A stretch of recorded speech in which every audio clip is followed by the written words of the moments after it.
नमस्कार, प्रणाम। मैं पप्पू सर, ज्ञान गंगा रिसर्च सेंटर मेरा चैनल हुआ, इसमें आप सभी का हार्दिक हार्दिक स्वागत है, अभिनंदन है। जैसा कि मैं प्रतिदिन एजुकेशनल वीडियो, मोटिवेशनल वीडियो बनाने का प्रयास कर रहा हूँ और इसमें मैं एक विशेष बात कहूँगा कि आप लोग जो भी स्टूडेंट्स हैं, विशेष विद्यार्थियों के लिए, कि जो भी बच्चे हैं वो अपना एक रूटीन बनावें। नित्य दिन हमको क्या करना है, सुबह उठें, अपना नित्य जो प्रक्रिया है वो अपना जो काम है वो करें। पढ़ाई ज़रूरी है। देखिए ना, यहाँ आज के बच्चे लोग कह रहे हैं कि माहौल बिगड़ रहा है। अरे माहौल कुछ नहीं बिगड़ रहा है, हम लोग खुद माहौल के तरफ बिगड़ते हुए जा रहे हैं। देखिए छोटी सी बात, घर में हम लोग के घर में डेहरी होती है। डेहरी में देखें दो मुंह होता है, एक ऊपर से डालने वाला और एक नीचे से निकालने वाला। आप लोग उस पर देखिएगा कि अगर उसमें गेहूं रखते हैं तो गेहूं ना निकलेगा, चावल तो नहीं निकलेगा। आप उसमें अगर सरसों रखिएगा तो सरसों निकलेगा। सीधी सी बात है। ये मस्तिष्क डेहरी की भांति है, इसमें जो डालिएगा वही निकलेगा। तो इसमें होता है कि माहौल ख़राब हो गया, मेरे बच्चे ख़राब हो गए। जी नहीं, आप उसको किस माहौल में रखना चाहते हैं, क्या चीज़ देना चाहते हैं। अच्छा, डेहरी में रखे हैं गेहूँ, कह रहे हैं कि देखिए ना इसमें तो बादाम निकलना चाहिए था, बादाम नहीं निकला। अरे बादाम कहाँ से निकलेगा सर? उसमें बादाम डालना पड़ेगा तब बादाम निकलेगा, सरसों डालना पड़ेगा तब सरसों निकलेगा। कॉस्टली चीज़ें डालनी पड़ती है ना। इसलिए आप लोगों से हाथ जोड़कर निवेदन है कि आप अपने मस्तिष्क में वही चीज़ डालिए, अपने बच्चों के मस्तिष्क में वही चीज़ डलवाइए, वही चीज़ देने का प्रयास कीजिए जो आप उससे उम्मीद लगा कर बैठे हैं, जो उससे लेना चाहते हैं, वही चीज़ उसमें डालने का प्रयास कीजिए। ठीक है, चलिए मैं आज पुनः एक वीडियो पहले बना दें, क्या बोलते हैं, हाँ कल बताए थे नाउन के बारे में। ठीक है, तो इसके पहले मैं ग्रामर का वीडियो बाद में डालूंगा। इसके पहले मैं जीके की कुछ पॉइंट्स हैं आप लोगों को बता दे रहा हूँ। और मैं पुनः कर रहा हूँ कि मेरे चैनल को सब्सक्राइब करिए, देखिए बेल आइकन को दबाइए। और ये बात तय है कि आप जिस क्षेत्र में अगर पूरी मेहनत लगन से काम करिएगा, सफलता आपको निश्चित रूप से मिलेगा। एक दिन में तो नहीं मिलेगा, लेकिन एक न एक दिन मिलेगा जरूर। ठीक है, इसलिए आप लगे रहिए। बाकी सब तो ईश्वर पर छोड़ दीजिए ना। कर्म करिए, फल की चिंता मत करिए। गीता में साफ कृष्ण भगवान बोले हैं कि आप कर्म करिए, कर्म बहुत जरूरी है। प्रयास कीजिए कि मेरा कर्म हो मतलब सही सकारात्मक दिशा में हो, यही होनी चाहिए। तो हाँ, हम लोग जीके के बारे में बात कर रहे थे। तो जीके में जैसे सबसे पुराना हाई कोर्ट कहाँ है? क्वेश्चन नंबर 1 प्लीज नोट करिए, सबसे पुराना हाई कोर्ट कहाँ है? तो कलकत्ता में है। सबसे पुराना हाई कोर्ट कोलकाता में। नेक्स्ट क्वेश्चन, भारत में कुल कितने हाई कोर्ट हैं? भारत में कुल कितने हाई कोर्ट हैं? तो भारत में कुल 25 हाई कोर्ट हैं। आंसर हुआ इसका, भारत में कुल 25 हाई कोर्ट हैं। लोकसभा में कितनी सीटें होती हैं? लोकसभा में कितनी सीटें होती हैं? इसका आंसर हुआ 543 सीटें। 543 सीटें। नेक्स्ट क्वेश्चन है, राज्यसभा में कितनी सीटें होती हैं? राज्यसभा में कितनी सीटें होती हैं? तो 245 सीटें होती हैं। राज्यसभा में 245 सीटें होती हैं। भारत में कुल कितने ब्लॉक है? प्रखंड, ब्लॉक। भारत में कुल कितने ब्लॉक है? नोट करिए। और इसका आंसर होगा 6612 ब्लॉक। 6,612 ब्लॉक हुए। भारत में कुल कितने जिले हैं? How many types of district in India? Bharat में कुल कितने जिले हैं? 797 797 जिले हैं। अगला क्वेश्चन है, भारत में कुल कितने गांव हैं? भारत में कुल कितने गांव हैं? तो भारत में कुल 6,40,867 गांव है। 6,40,867 गांव। चलिए अगला क्वेश्चन है कि मनुष्य की आंखें कितनी डिग्री तक घूम सकती है? मनुष्य की आंख कितनी डिग्री तक घूम सकती है? 180 डिग्री। इसका आंसर हुआ 180 डिग्री। अगला क्वेश्चन है कि किस खेल को रानी का खेल कहा जाता है? किस खेल को रानी का खेल कहा जाता है? शतरंज की खेल। शतरंज की जो खेल है वो रानी का खेल कहा जाता है।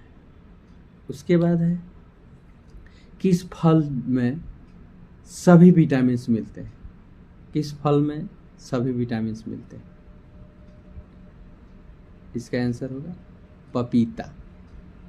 पपीता में सभी विटामिन्स मिलते हैं। कौन सा जीव 4 साल तक सोता है? कौन सा जीव 4 साल तक सोता है? इसका आंसर हुआ घोंघा। पानी में घोंघा रहता है ना, तो घोंघा 4 साल तक सोता है। तो ये मेरी छोटी सी वीडियो है, एक प्रयास है आप लोगों के बीच में मैं इसको भेज रहा हूँ। और एक कभी मत सोचना कि ये मुझसे नहीं होगा। क्यों नहीं होगा भाई? सब लोग तो आदमी हैं, जो करता है वो भी आदमी है। अंतर सिर्फ यही है कि वह मेहनत करते करते, प्रयास करते करते आगे बढ़ा हुआ है। हम लोग चाहते हैं कि मतलब इसी तरह मिल जाए। सर, इसी तरह कोई चीज़ मिलना तो उसका वैल्यू न करने के बराबर है। देखिए ना, एक छोटी सी बात है,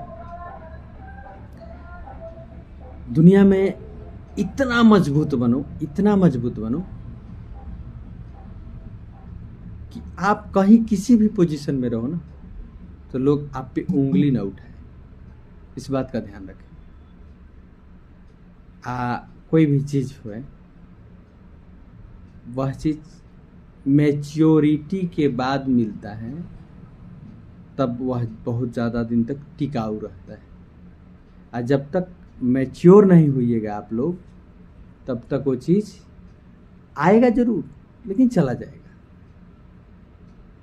इसके लिए हम सभी को मैच्योर होने की ज़रूरत है।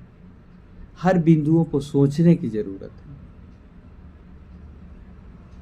जब समय मिले, देखिए, समय हो या फिर पैसा हो, कभी भी उसका मिसयूज नहीं करना चाहिए। अगर हम मिसयूज करते हैं ना, तो न तो समय दोबारा आएगा। पैसा तो दोबारा कमा सकते हैं, लेकिन समय दोबारा नहीं आएगा। इसलिए विशेष करके विद्यार्थियों से, पढ़ने वाले बच्चों से ये मैं कहूँगा कि आपका जो अभी समय चल रहा है ना, बहुत महत्वपूर्ण चल रहा है। इसका दुरुपयोग न करें। विद्यार्थी का लक्ष्य है ना, काग चेष्टा बको ध्यानम स्वान इंद्रा अल्पहारी गृह त्यागम। विद्यार्थी को काग जैसी चेष्टा रखनी चाहिए, बगुला जैसा ध्यान रखना चाहिए। पानी में एकदम टक लगाया है, जैसे मछली आई टप से पकड़ लिया। ठीक उसी तरह विद्यार्थी को एनी टाइम अपने गोल पे ध्यान रखना चाहिए कि क्या चीज मेरे लिए है। एक बार हम रामायण में देखे हैं कि हनुमान जी रावण से बातचीत करके सुलह करने का प्रयास कर रहे हैं। तो रावण बोल रहा है कि हाय मूर्ख बांदर, तू हमको सिखाएगा? हमको बताएगा तुम? तो हनुमान जी बड़ा बढ़िया से एक बात बोले हैं कि साहब, अगर सही शिक्षा कहीं से भी मिले तो प्राप्त कर लेनी चाहिए। उसमें प्राप्त करने में क्या लगा है देवता? ये कोई ज़रूरी नहीं है कि हम सब कुछ जानते। जी नहीं, अहंकार तो करना ही नहीं चाहिए। अगर सही एजुकेशन मिले, सही शिक्षा मिले तो हमें कहीं से भी प्राप्त कर लेनी चाहिए।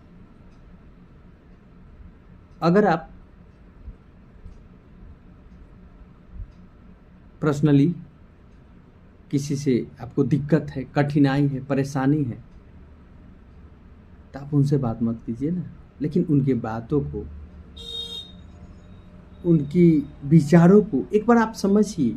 एक बार अपने अंदर की ईगो को हटाकर, अहंकार को हटाकर, घमंड को हटाकर एक बार देखिए तो कि जो है सामने वाला आखिर कर क्या रहा है, गलत कर रहा है कि सही कर रहा है। एक बार सोचिए।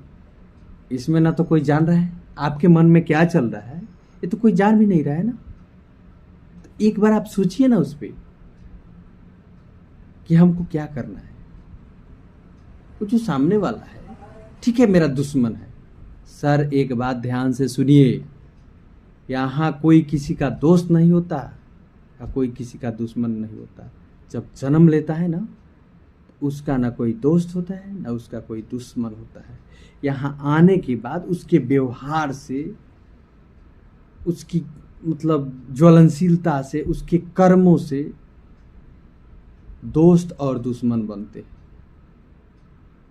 यहाँ कोई किसी का दोस्त नहीं है, कोई किसी का अपना नहीं है, कोई किसी का बेगाना नहीं है। उसका जो है विचार है, उसका जो कर्म है, कर्म के आधार पर लोग दोस्त और दुश्मन बन जाते हैं। अगर मेरा बहुत ज़्यादा दुश्मन बन रहा है तो एक बार सोचेंगे, अपने आप से पूछेंगे, मेरा कर्म ठीक चल रहा है ना? मैं किसी के खिलाफ, किसी के मतलब विरोध में कुछ कर तो नहीं रहा? ये बात हर इंसान को अपने आप से पूछना चाहिए, सोचना चाहिए, करनी चाहिए। दूसरी बात, अगर हम प्रतिपल अपनी कमियां ढूंढेंगे ना, हर इंसान अपनी कमी को ढूंढेगा, तो वह इंसान बहुत डेवलप करेगा। हम तो यही कहते हैं, हे परमात्मा, चाहे हमको सारे लोग अपने नज़र से गिरा दें, लेकिन आपकी नज़र में मैं सही रहूं, यही कृपा बचाएगा। और ऐसा थोड़े है कि परमात्मा को मानने वाले सिर्फ हम ही हैं। जो लोग मानते हैं तो देखेंगे ना सही क्या है, गलत क्या है। इसलिए आप लोग मेहनत करिए, पढ़ाई कीजिए। शिक्षा सवाल पैदा करता है, शिक्षित जरूर बनिए, अपनी अधिकार को समझिए, अपना अधिकार समझिए। और कहीं भी अधिकार जरूर समझना है और संस्कार लेना है। हमको अपने से बड़ों से कैसे बात करनी है। जिस दलदल में मेरा परिवार, मेरा सारा चीज, समाज फंसा हुआ है, उसको मैं कैसे ऊपर उठाऊंगा। जात, धर्म, संप्रदाय, इस सबसे ऊपर उठ करके जीना पड़ेगा। हाँ, लेकिन सामने वाला भी वैसा होना चाहिए। ठीक है, बस आप लोगों से निवेदन है कि आप लोग मेरे चैनल को सब्सक्राइब करिए, और मैं पुनः कुछ ना कुछ वीडियो डालता रहूँगा। फिर 1-2 बजे के करीब में मेरा वीडियो आएगा जो ग्रामर से संबंधित होगा। नमस्कार।